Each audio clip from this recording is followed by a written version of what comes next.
This may or may not be the most important one, but a mind closed tightly against all negative and discouraging influences, including negative suggestions from relatives and friends. And then after that, it's just like a friendly alliance with one or more persons who will encourage you to follow through with both your plan and your purpose.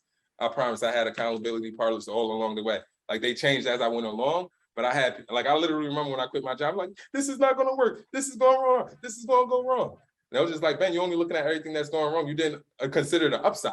That was when I made the first investment to quit my job. And then literally 7 months later, when everything was going to hell in a handbasket in Tony Robbins' program, I think we were in Texas and I was telling people like, yo, I'm strapped for cash. Everything is burning around me. I don't want to spend any more money. I'm going backwards. He was just like, well, you're regretting your decision. I was like, yeah.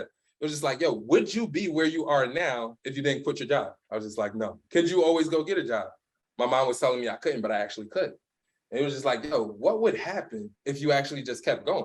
Like, would you be able to accomplish what you're about to accomplish if you didn't make those decisions? You know what? You're right.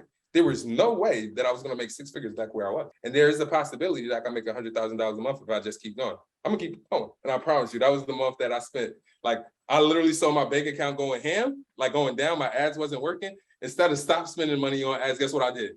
I threw a Hail Mary. I was just like, fuck it. I'm gonna just increase my ad spend. Like, and I ran like a 3-day event. Guess who showed up to the 3-day event? Martin. And he enrolled in the program later, but it's just like, because of that, he enrolled. And he was my saving grace in January because he paid me $5K.